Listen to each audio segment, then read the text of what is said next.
नमस्कार, welcome to my channel. आज हम पढ़ेंगे वैदिक सभ्यता के बारे में। सिंधु सभ्यता के पश्चात ही वैदिक सभ्यता का शुभारंभ हो गया था। वैदिक सभ्यता जो थी वो एक ग्रामीण सभ्यता थी। वैदिक काल का विभाजन दो भागों में किया गया है, ऋग्वैदिक काल और उत्तर वैदिक काल। ऋग्वैदिक काल का समय जो था वो 1500 से 1000 ईसा पूर्व और उत्तर वैदिक काल का समय 1000 से 600 ईसा पूर्व था।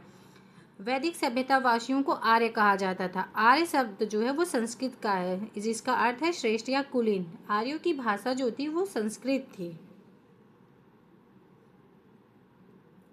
वैदिक सभ्यता की जानकारी के जो प्रमुख स्रोत हैं वो वेद हैं। वेदों की संख्या कुल 4 है, ऋग्वेद, यजुर्वेद, सामवेद और अथर्ववेद। ऋग्वेद जो है वो सबसे प्राचीन वेद है, जिसकी रचना जो है वो ऋग्वैदिक काल में हुई थी। वर्ण शब्द का सर्वप्रथम उल्लेख जो है वो ऋग्वेद में मिलता है। वैदिक सभ्यता एक ग्रामीण सभ्यता थी। यजुर्वेद, सामवेद तथा अथर्ववेद की रचना उत्तर वैदिक काल में हुई है तथा ऋग्वेद, यजुर्वेद तथा सामवेद को वेद त्रयी कहा जाता है। ऋग्वेद के 10वें मंडल में सर्वप्रथम शूद्र शब्द मिलता है। ऋग्वेद में कुल 10 मंडल, 1028 सूक्त और 10,552 ऋचाएँ हैं।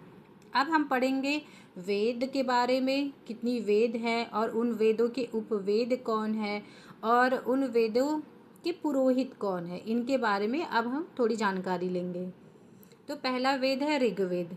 ऋग्वेद, दूसरा वेद है यजुर्वेद, तीसरा वेद है सामवेद, चौथा वेद है अथर्ववेद। ऋग्वेद का जो उपवेद है वो है आयुर्वेद। यजुर्वेद का उपवेद धनुर्वेद है। सामवेद का उपवेद गंधर्व वेद है और अथर्ववेद का उपवेद जो है वो शिल्पवेद है।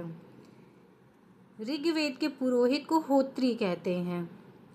यजुर्वेद के पुरोहित को अहर्व्यु कहते हैं। सामवेद के पुरोहित को उद्गाता कहते हैं और अथर्ववेद के पुरोहित को ब्रह्म कहा जाता था।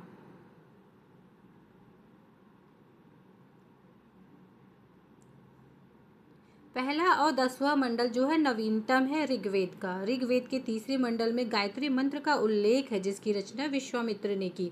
ऋग्वेद की अनेक बातें जो है वो ईरानी भाषा के ग्रंथ अवेस्ता से मिलती है। ऋग्वेद का 9वां मंडल सोम को समर्पित है। ऋग्वेद में 250 सूक्त इंद्र को तथा 200 सूक्त अग्नि को समर्पित हैं।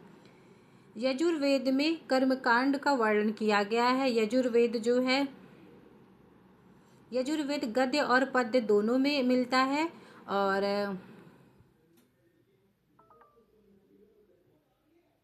यजुर्वेद के 2 भाग हैं, शुक्ल यजुर्वेद और कृष्ण यजुर्वेद। सामवेद में संगीत का वर्णन किया गया है। भारतीय संगीत जो है वो सामवेद से ही आया है। शुक्ल यजुर्वेद को वाजसेनेयी संहिता भी कहा जाता है। भारतीय संगीत का जन्म सामवेद से ही हुआ है। सामवेद को 3 मुख्य शाखाएं कौमुदीय, रामायणीय तथा जैमिनी है। अथर्ववेद में तंत्र मंत्र और वशीकरण का वर्णन किया गया है। आर्यों की जो प्रशासनिक इकाई थी वो कुल, ग्राम, विश तथा जन में विभक्त थी। ग्राम का मुखिया ग्रामणी, विश का प्रधान विशपति तथा जन का शासक राजन कहलाता था। विदत आर्यों की प्राचीन संस्था थी। अथर्ववेद में सभा और समिति को प्रजापति की 2 पुत्रियां कहा गया है।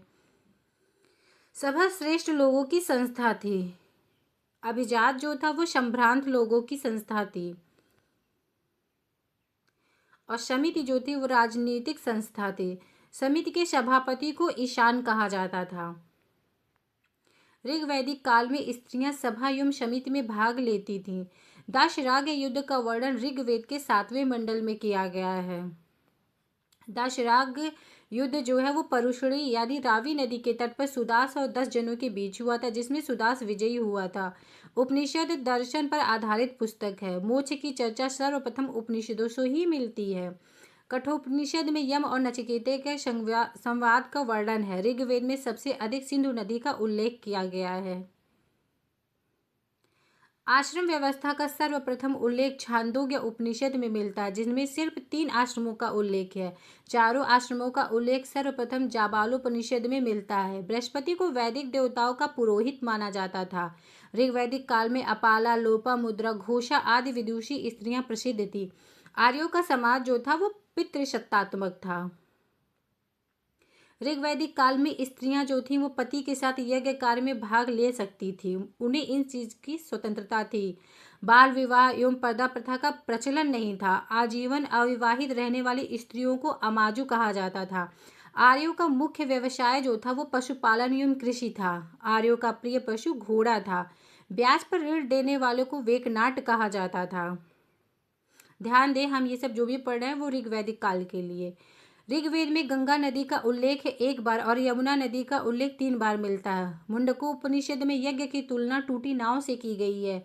वैदिक काल में सोने के सिक्के और आभूषण को निष्क कहा जाता था। उत्तर वैदिक काल में राज्याभिषेक के लिए राजसूय यज्ञ का आयोजन किया जाता था। उत्तर वैदिक काल के लोग लोहे से परिचित थे। उत्तर वैदिक काल में आजीविका का मुख्य स्रोत जो था वो कृषि हो गया था। चित्रित धूसर मृदभांड इस काल की विशेषता थी। काठक संहिता में 24 बैलों द्वारा खींचे जाने वाले हल का उल्लेख है। उत्तर वैदिक काल में हल को शिरा तथा हल रेखा को सीता कहा जाता था। इस काल में मुद्रा की इकाई निष्क और शतमान थी। सभा में स्त्रियों का प्रवेश वर्जित हो गया था। उत्तर वैदिक कालीन समाज 4 वर्णों में विभाजित हो गया था। उत्तर वैदिक कालीन कुछ विदुषी स्त्रियां जैसे गार्गी, मैत्री आदि थीं। स्त्रियों की स्थिति जो थी उसमें गिरावट आ गई थी। प्रमुख देवता जो थे वो प्रजापति हो गए थे। वेदों को समझने के लिए 6 वेदांगों की रचना की गई है। शिक्षा, कल्प, निरुक्त, व्याकरण, ज्योतिष और छंद की। अब हम कुछ अन्य तथ्यों के बारे में जान लेते हैं। ऋग्वैदिक काल के प्रमुख देवता इंद्र और अग्नि थे, जबकि उत्तर वैदिक काल के प्रमुख देवता प्रजापति थे। ऋग्वैदिक काल में सभा, समिति और विदध तीनों संगठन थे, परंतु उत्तर वैदिक काल में सिर्फ विदध का अस्तित्व था। अगन्या शब्द का प्रयोग गाय के लिए